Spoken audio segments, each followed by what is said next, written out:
샬롬, 100가지 식물로 읽는 세계사 24번째.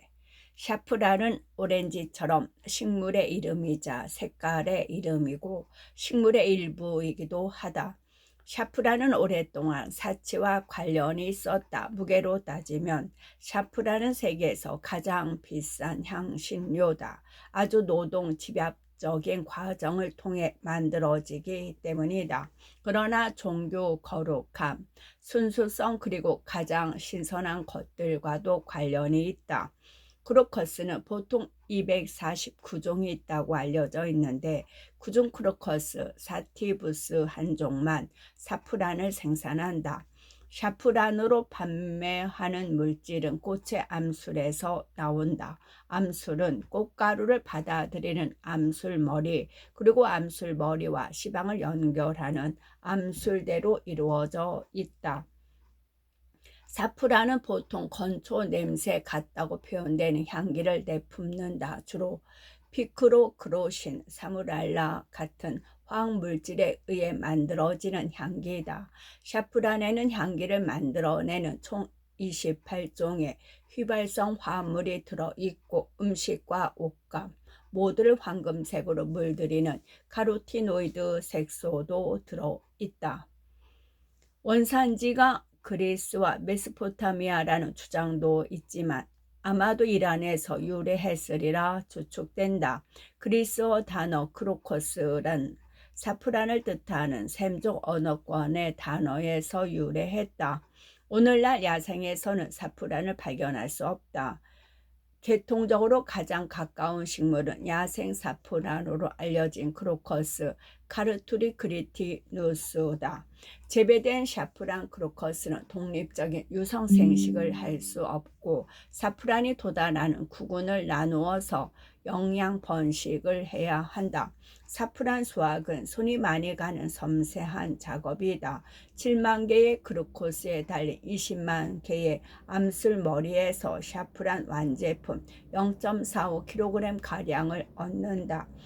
크로커스 하나를 말렸을 때 사프란 7마이크로그램, 마이크로그램 0.01mg을 얻을 수 있다. 사프란의 품질은 암술머리와 암술대의 비율에서 따라 달라진다. 암술머리가 많을수록 품질이 좋은 사프란이다. 당연하게도 역사적으로 오랫동안 비트뿌리의 섬유질과 석류, 비단 가닥 등을 사프란에 몰래 섞어서 팔고는 했다. 맛도 향도 없는 수수를 섞거나 치자나무 열매에서 얻은 색소를 사프란이라고 속이기도 했다.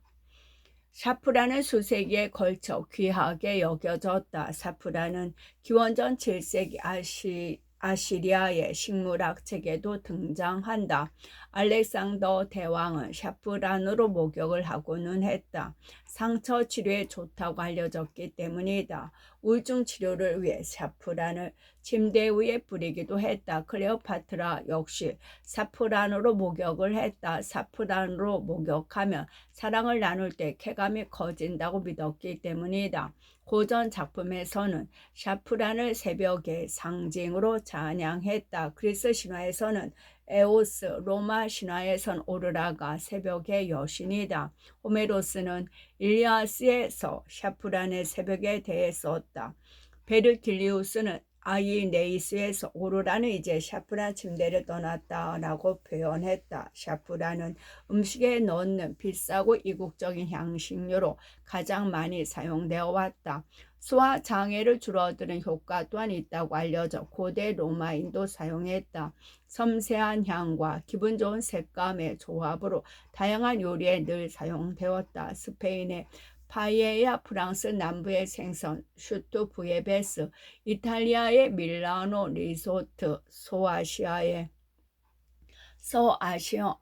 필레프 요리에서 사프란을 사용한다. 인도 요리에서는 푸딩, 특히 우유와 쌀로 만드는 푸딩에 주로 사용한다. 물, 육수, 와인 등 뜨거운 액체에 실 같은 사프란을 몇 시간 담가두면 풍미가 살아난다. 분명 내 입맛 탓이지만 내가 직접 요리한 음식이든 다른 사람이 요리해준 음식이든 나는 사프란이 들어간 음식이 언제나 조금 실망스러웠다. 샤프란을 둘러싸고 떠들썩한 이유가 맛보다는 가격 때문이 아닌지 의심된다.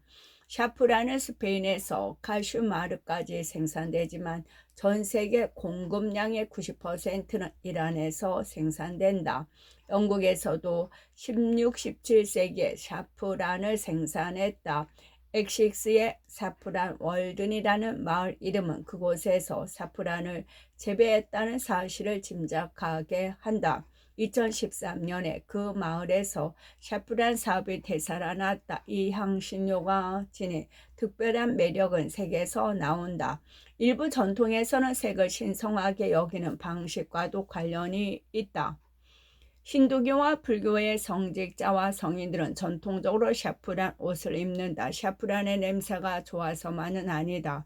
노란색과 빨간색, 주황색은 불을 상징하는 색이고 불은 두 종류의 중심이다. 브리스를 다룬 불은 부유하든 가난하든 상관없이 모든 사람 그리고 모든 것을 소멸시킨다. 우리는 모두 죽을 것이다. 자신을 제대로 인식하려면 그 진리를 깨닫는 일이 꼭 필요하다. 불은 자신이 가진 모든 것을 타오르는 불길에 내던지는 희생을 의미한다. 모든 것을 버린 사람은 사프란으로 물들인 옷을 입을 자격이 있다. 불은 또한 금욕과 정화, 순수성을 의미한다. 서양에서 불은 통제할 수 없는 열정과 관련이 있지만 이 종교들에서 불은 그것을 극복한다는 의미다. 마하트마 간디가 영국의 지배를 받던 인도의 독립을 위해 활동할 때 서로 다투는 집단들을 화해시킬 통합된 인도의 깃발을 제안했다. 3색기로 맨 아래 녹색은 이슬람교, 맨 위에 샤프란색은 힌두교를 상징한다. 중간의 흰색 줄은 모든 다른 소규모 집단과 함께 그들 모두의 평화로운 관계를 의미한다. 1660년대 후반에 1960년대 후반과 1970년대 초반에 히피 운동을 하던 청년들은 동양 종교와 사프란의 관련성에 매력을 느꼈다. 영국의 밥 딜런이라고 불렸던 스코틀랜드 출신 싱어송라이터 도너번이 사프란을 찬양하는 노래를 불렀다. 나는 그저 샤프란에 미쳤어요. 샤프란도 나에게 미쳤죠. 샤프란은 이제 약간 히피 느낌이 나는 이름이 되었다. 영국의 시트콤 드라마 앱솔루틀리 페멀러스의 등장인물인 타락한 히피 에디나에게서는 샤프란이라는 이름이 딸이 있는데 그녀를 사피라고 부른다. 사프란과 관련해 가장 눈에 띄는 점은 여전히 가격이다. 샤프란 옷 가운데 진짜 샤프나루로 염색한 옷은 거의 없다. 강황을 활용한 염색이 더 쉽고 비용이 더 들기 때문이다. 강황은 적당한 가격으로 살 수 있고 초본 식물의 가장 섬세한 부분인 암술이 아니라 가장 튼튼한 부분인 뿌리 줄기로 만든다. 그러나 샤프란이 더욱 이국적인 향신료라는 점이 중요하다. 모든 것을 포기한 사람조차 강황으로 물들인 옷보다 사프란으로 물들인 옷을 더 입고 싶어 한다. 69번째 오이, 기후를 극복하는 온실의 발명. 오이는 얇게 썰어 후추와 식초로 버무린 다음 내버려 두어야 한다. 그대로 두는 것이 좋다. 세몰 존슨 박사. 12,000년 전 무렵에 농업이 시작되면서 인간과 자연의 사이가 크게 멀어졌다. 그로부터 1만 년 정도 뒤에 로마 황제 티베리우스가 오이를 아주 좋아한 덕분에 멀어지는 속도는 더욱 빨라졌다. 황제 플리니우스는 그를 가장 우울한 사나이로 묘사했다. 매일 일정한 양의 오이를 먹기 원했기 때문에 날씨뿐 아니라 계절과 상관없이 오이를 재배할 수 있어야 했다. 서기 14에서 37년에 로마를 통치했던 두 번째 황제 티베리우스는 서기 30년에 로마를 떠나 카프리 섬에 자리 잡았다. 의사들은 그에게 매일 적어도 한 가지 이상의 야채를 먹어야 한다고 충고했고 황제는 오이를 아주 좋아했다. 카프리 섬에서는 겨울에는 오이를 기르기가 어려웠다. 정원사들은 황제를 위해 최선을 다했고 이내 바퀴 달린 수레를 생각해냈다. 햇볕이 들어오는 방향대로 움직이고 추운 날에는 덮개를 덮어서 보온할 수 있는 수레였다. 그들은 햇볕이 스며드는 덮개를 만들어냈다. 셀레나이트라는 돌을 갈아서 반투명하게 만들 수 있는데 이것을 사용해 만든 덮개가 가장 좋았다. 그들은 온실도 발명했다. 기후를 극복하기 위한 큰 발걸음을 내디딘 셈이다. 오이는 동남아시아가 원산지인 담쟁이 덩쿨이다. 겉껍질은 단단하고 속은 나뉘어 있지 않은 페포라는 열매를 맺는다. 그 열매는 수분이 거의 95%를 차지한다. 샤르마뉴 대제 역시 오이를 아주 좋아했다. 오이는 14세기에 영국에 들어왔지만 인기를 얻지 못했다. 크리스토퍼 콜럼버스가 1494년에 지금은 아이티라 불리는 히스파니올라 섬에 오이를 가지고 갔다. 오이는 17세기에 영국에 다시 들어왔고 사람들은 엇갈린 반응을 보였다. 사람들이 익히지 않은 채소를 먹으면 병이 걸린다고 생각했다. 안전한 물로 제대로 씻지 않는다면 그렇게 될 수도 있다. 어떤 사람들은 오이가 소나 먹을 채소라고 말하면서 점잖은 라틴어에서 유래한 단어를 카우컴버로 바꿔 불렀다.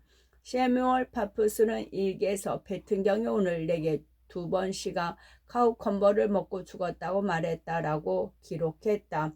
북쪽 나라들에서는 재배 환경을 바꿔야만 오이를 제대로 키울 수 있었고 그것이 오이의 특징이 되었다. 유리 온실에서 식물을 재배한다는 개념이 퍼졌다. 난방을 하는 온실의 활용은 1450년대 한국의 기록에도 나온다. 조선 전기에 능서상가 요르게 온실을 만드는 방법에 관한 구체적인 기록이 나온다. 온돌 위에 흙을 쌓고 식물을 심는 방식이다. 네덜란드와 영국에서는 일찍이 같은 원리를 활용한 사례들이 있다. 토머스 힐은 1577년에 정원사의 미로를 펴내면서 유리를 활용하라고 추천했다. 특수한 목적을 위해 만들어진 유리를 씌우면 어린 식물들을 차갑고 거친 바람과 설이 서늘한 공기, 뜨거운 태양으로부터 보호할 수 있다. 식물의 온실 재배는 유리 제조 기술에서 앞서 나갔던 이탈리아에서 발전했다. 셀레르노와 바티칸의 유리 식물원이 들어섰지만 지금은 남아있지 않다. 이국적인 과일을 재배하기 위한 오렌지 온실이 상류층 저택의 우아한 부속 건물로 발전해온 역사는 이미 이야기했다. 같은 원리로 온실에서 파인애플을 기르는 파인애플 재배원도 지어졌다. 동시에 조금 더 확실하게 실용적으로 유리를 활용할 수 있는 식물 재배법도 개발되어 갔다. 나폴레옹 1세의 조카인 나폴레옹 3세는 네덜란드 레이던에서 온실을 지어 열대지방의 약용식물을 재배했다. 런던의 첼시 비징 가든에도 1681년에 약용식물을 재배하는 온실이 들어섰다. 대학에도 온실을 지었다. 온실은 더 이상 부자들의 전유물이 아니었다. 영국과 프랑스에선 유리창 개수를 기준으로 세금을 매겨서 온실이 널리 퍼지기 어려웠다. 그러나 결국 세금 부담을 줄어들었고 동시에 산업혁명으로 유리 기술이 발달하면서 비용이 급격하게 낮아졌다. 많은 사람이 유리를 사용하게 되었다. 즉 부유한 중산층과 정원의 온실을 만들 수 있게 되었다. 오이는 조금 더 대중적인 채소가 되었지만 여전히 귀한 편에 속했다. 순물을 재배하면서 오이를 같이 재배할 수는 없었다. 빅토리아 시대 정원에는 나무 틀에 유리를 덮은 이동식 오이 재배 틀이 필수품이 되었다. 그런 틀은 그런 틀은 이상한 나라의 앨리스에도 등장한다. 앨리스는 거인처럼 커져서 흰 토끼의 작은 집을 꽉 채운다. 토끼가 안으로 들어가려고 하자 앨리스가 토끼를 붙잡으려고 한다. 그러나 그녀는 아무것도 붙잡지 못했고 비명을 지르며 넘어지는 소리, 깨진 유리가 부딪히는 소리를 들었다. 그녀는 그 소리로 오이들이 떨어졌을 것이라는 결론을 내렸다. 오이는 어느 정도 우아한 채소로 남아 있었다. 오이가 들어간 샌드위치는 FDNT에 곁들이는 간식으로 인기가 있었다. 허기를 때우지만 풍성한 저녁을 먹을 식욕은 떨어뜨리지 않는 가벼운 간식이었다. 오스카 와일드의 희곡 진지함의 중요성에서 너는 인생의 과학에 대해 말하자면 브렐레 부인을 위해 오이 샌드위치를 잘랐나? 라고 말한다. 현대의 오이 품종은 대략 세 종류로 나눈다. 날 것 그대로 먹는 오이와 절임용 오이 그리고 씨 없는 트림이 생기지 않는 오이다. 영국에서는 절임용 오이를 킨이라고 부른다. 북아메리카에서는 그저 피클이라고 더 많이 부른다. 씨 없는 오이 품종은 날 것 그대로 먹는 일반적인 오이를 소화하지 못하는 사람들을 위해 개발했다. 2011년 대장균에 감염된 오이를 먹고 10명이 사망한 후 독일과 오스트리아, 체코에서 오이 판매가 중단되었다. 수입 오이를 통해 대장균이 퍼진다고 우려했기 때문이다. 그러자 오이 대부분을 재배하던 스페인은 판매 손실에 대해 보상을 요구했다. 스페인에서는 오이와 다른 많은 까다로운 작물을 온실에서 대규모로 재배한다. 그 기술 덕분에 노지 재배보다 면적 대비 훨씬 많은 양의 작물, 즉 계속 늘어나는 인구를 먹일 식량을 생산할 수 있다. 네덜란드는 그런 농사법에 막대한 투자를 했다. 일부 집단은 이것이야말로 농업이 가야 할 길이라고 여긴다. 해를 끼칠 수 있는 화학물질을 사용할 필요 없이 농업 차원을 더 잘 관리할 수 있는 방법이기 때문이다. 1960년대부터 유리와 똑같은 용도로 사용할 수 있는 폴리에테놀이 개발하면서 온실 재배를 활용하기가 더 쉬워졌다. 이런 방식으로 대규모 농사를 지으려면 온도와 습도, 공기 흐름까지 조절해야 해서 복잡하다. 정원사라면 누구나 알겠지만 온실 환경에서는 식물 병용균이 늘어날 수 있고 또한 곤충의 꽃가루 바지를 해주기가 확실히 훨씬 더 어렵다. 일부 시설에서는 햇빛 없이도 광합성이 이루어질 수 있도록 인공 조명을 활용하고 일부에서는 이산화탄소를 추가로 사용하기도 한다. 2019년 기준으로 전 세계에서 온실 재배에 활용하는 땅은 4,968제곱킬로미터였다. 온실 재배는 전용 건물이 아닌 임시 덮개 아래에서 작물을 재배하는 방식과는 다른 범주로 분류된다.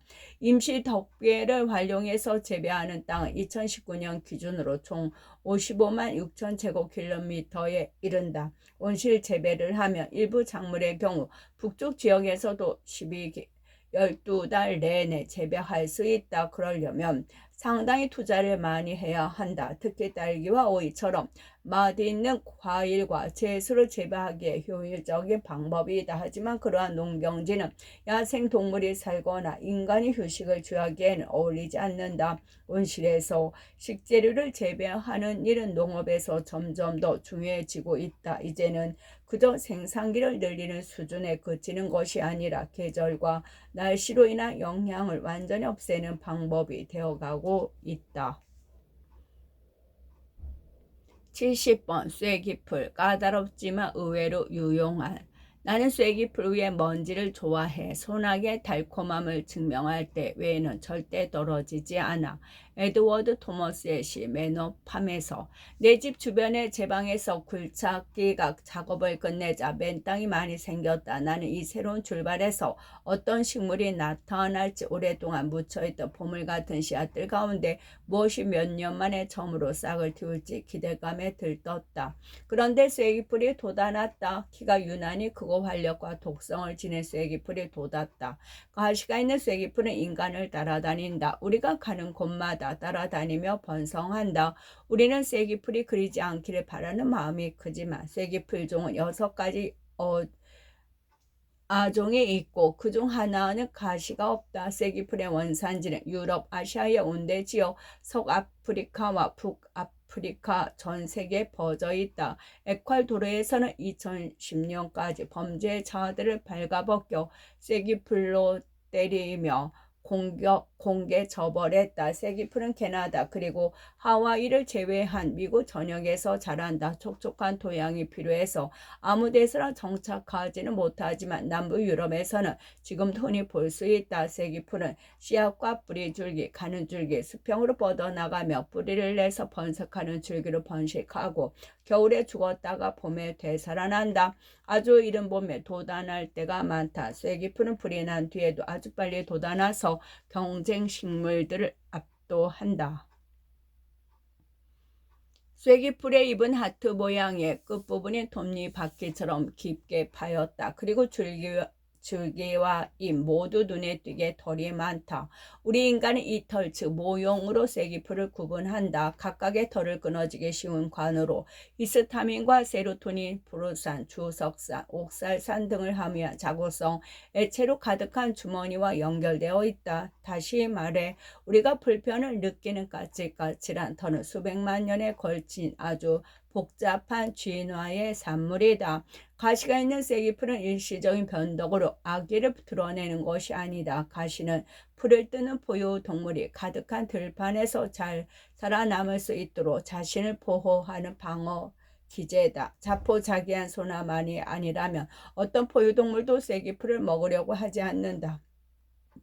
우리가 쐐기풀을 건드리면 털이 끊어지면서 주살 바늘처럼 피부를 뚫고 쐐기풀의 자극성 액체가 들어온다. 그러면 접촉성 두드러기로 알려진 일종의 피부염이 생긴다. 안타깝게도 쐐기풀에 쏘인 부분에 소리쟁이 잎을 바르면 독성이 줄어든다는 이야기에는 어떤 화학적인 근거도 없다.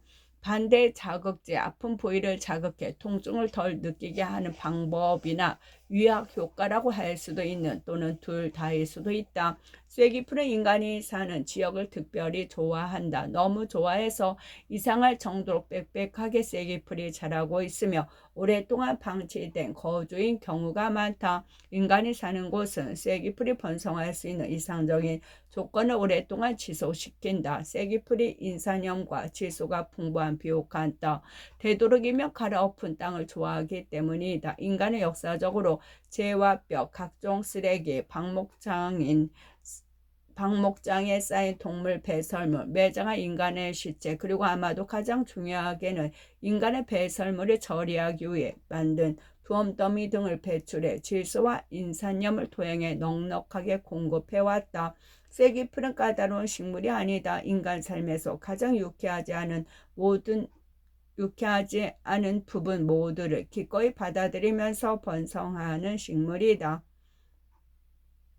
내가 사는 곳의 쐐기풀은 버려진 집들 덕분에 번성한 것이 아니다. 가까운 농토에서 수로를 따라 흘러 들어오는 화학비료 덕분에 번성하고 있다. 그 비료는 더 아름다운 야생식물 대신 쐐기풀이 번성하는 데 도움이 된다.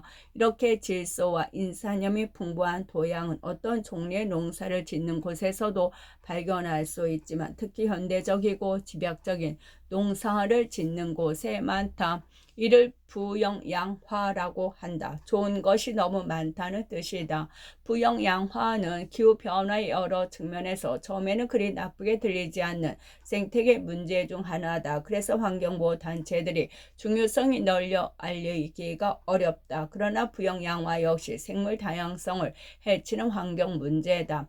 영국 농경지의 길가에서 그 결과를 확인할 수 있다. 쐐기풀과 전호, 미나리과의 여러 해살이 풀이 너무 많이 자라고 다른 식물은 거의 보이지 않는다. 환경주의자 올리버 레검은 분노하며 절망하면서 1945년 이후 거의 모든 농촌이 멋지거나 드물거나 의미 있는 것들을 없애면서 이미 어디에서나 볼 수 있는 것들을 늘렸다라고 썼다. 로마인이 영국에 쐐기풀 들어왔다고 추측해 왔으나 2011년 청동기 무덤을 후 그런 추측은 뒤집혔다.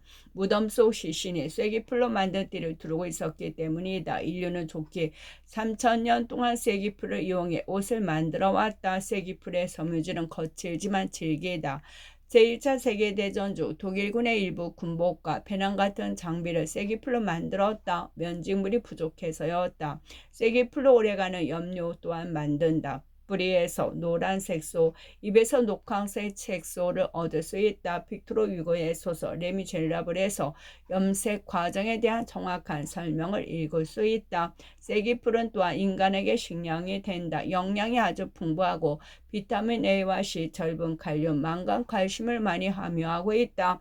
건조 중량 기준으로 25%의 단백질 또한 함유하고 있다. 이른 봄에 도달하기 때문에 매년 가장 먼저 먹을 수 있는 신선한 채소다. 맛은 시금치와 오이의 중간이라고 한다. 리처드 베이비는 그의 책 공짜 음식에서 양파, 감자, 크렘 프레슈, 프랑스 유제품으로 젖산을 첨가해 약간 발효시킨 크림, 육두구를 넣은 쐐기풀 수프를 추천한다. 자극을 유발하는 화학물질은 조리 과정에서 파괴된다. 쐐기풀은 꽃이 피기 전에 벤다. 쐐기풀이 성숙할수록 요로를 자극하는 종유체.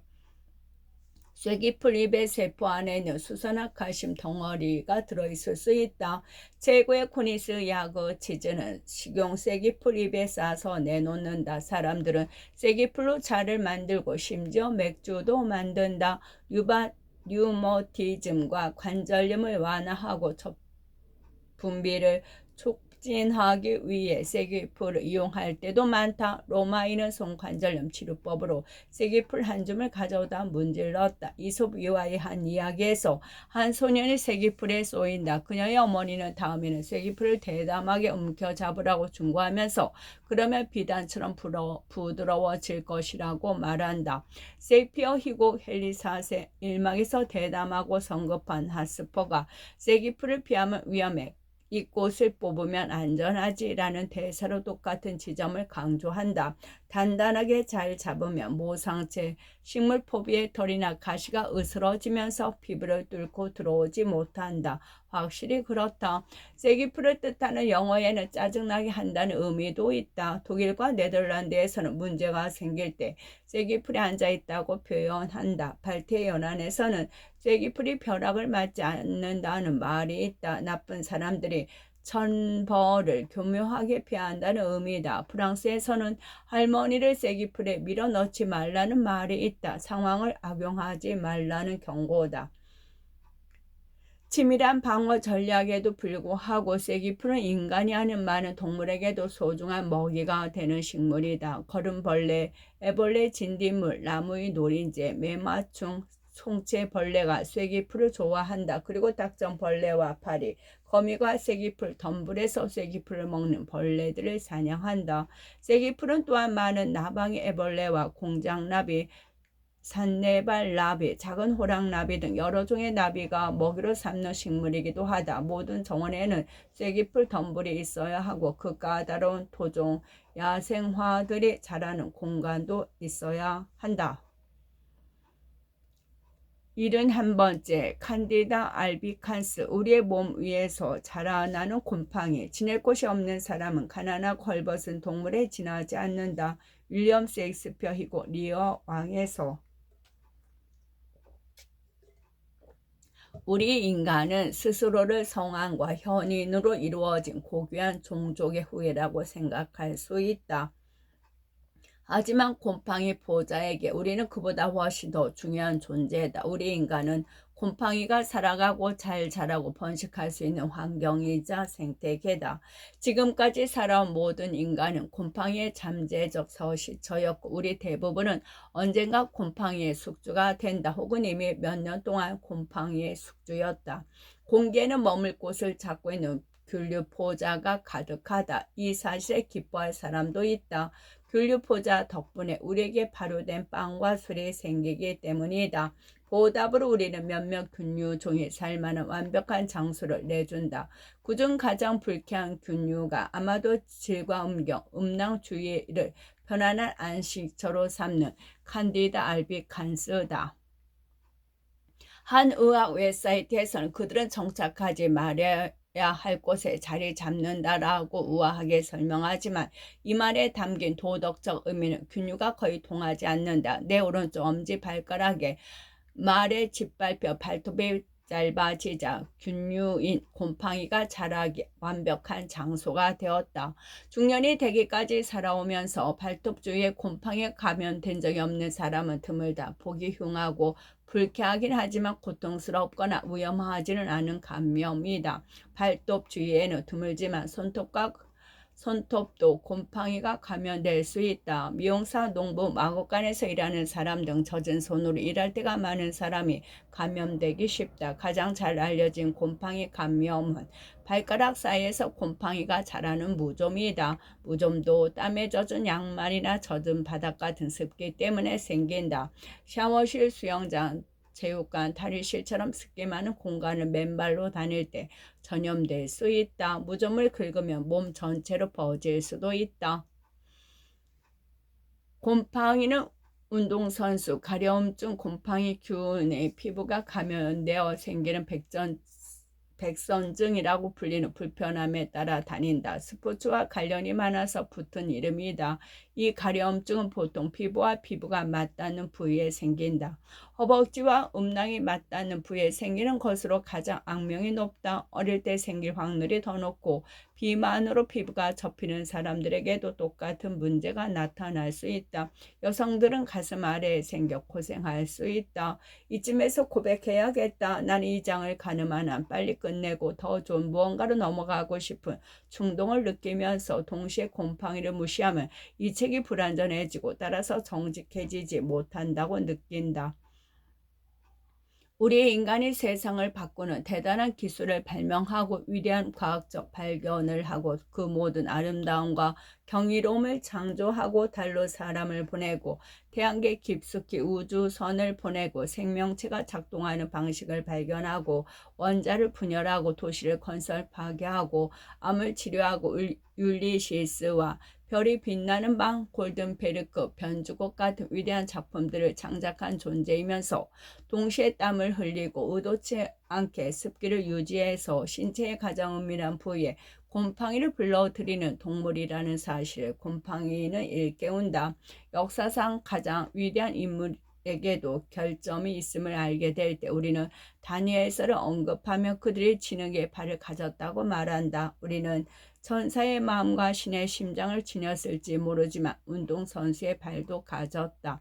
인간 몸에 감염된 곰팡이는 단순한 불편함을 넘어 더 큰 문제를 일으킬 수도 있다. 우리 모두 숨을 쉴 때마다 균류를 들이마시고 내쉰다. 이전에 앓는 질병으로 배가 상했거나 황유법이나 에즈 바이러스 같은 질환으로 면역 체계가 손상된 사람들에게는 심각한 문제가 될 수 있다. 수백 종이 있는 누룩 곰팡이 속은 위험한 곰팡이로 퇴비덤이나 건축부지, 냉난방 장치에 많이 퍼진다. 이 곰팡이는 인간의 생명을 위협할 수도 있다.